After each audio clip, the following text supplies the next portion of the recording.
Nicola was born in Yorkshire, England. When only 2 years old, she surprised her mother by saying that she had lived before. Her memory of a life in another time seemed to be clear and detailed, but her mum was sceptical. She went on and on about this for ages, and then we were watching a film one night, Nicola was still up, called The October Man, and at the end of it John Mills were debating whether to throw himself under this train or not. And as it were getting nearer to him, track were coming nearer, train were coming nearer, and she just stood up, started waving her arms about and gasping for breath.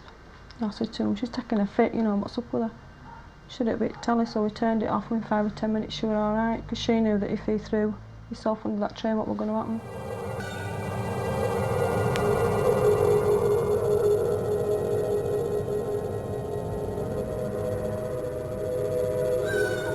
At the sight of someone approaching railway tracks, Nicola began to panic.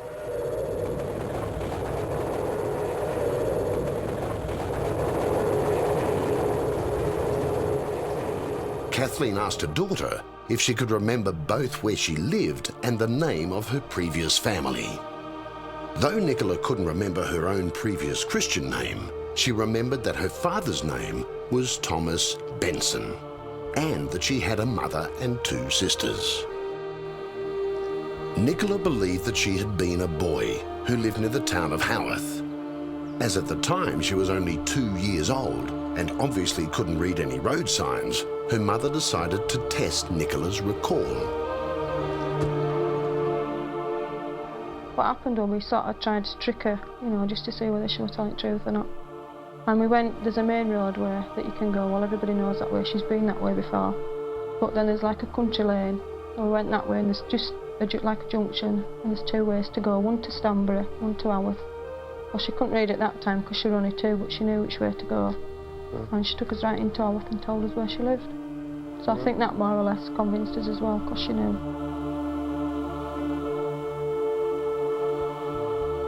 There's just sort of bits of it left. Last time we went, it was sort of about Christmas time we went, and there's just bits and bats of it left.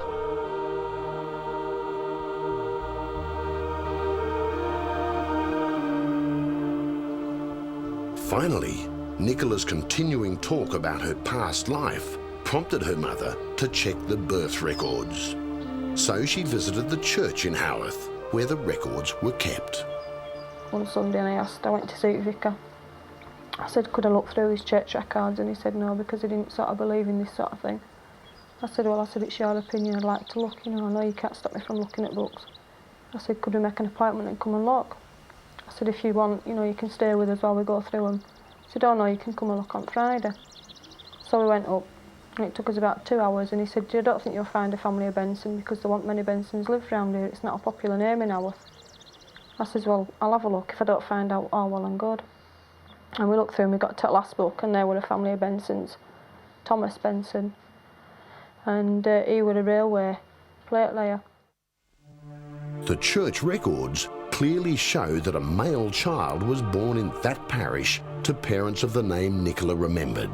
The date was 1875. Now, what I did then, now this is interesting, but unbeknown to the mother, I thought just for my own peace of mind, I'll just go and dig a bit deeper. And I went on to the archives in Yorkshire. Spurred on by events so far, the search was taken up by author Mary Harrison, who investigated the archives in Yorkshire.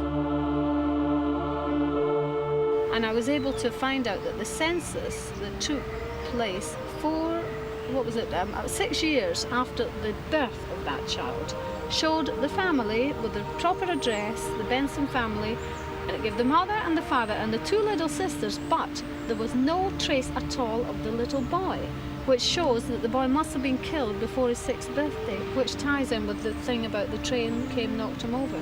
Because by law, every member of the family has got to be registered when it's a census.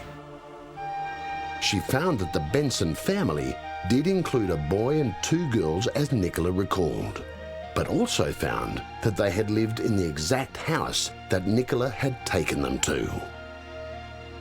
We took Nicola back to the old cottage, 50 yards from the railway tracks, where Nicola had recalled being killed as a child, and asked her to tell us what she remembered. I was living over over here and the dog went over here and I just got my foot stuck down there and this train was coming and it knocked me over.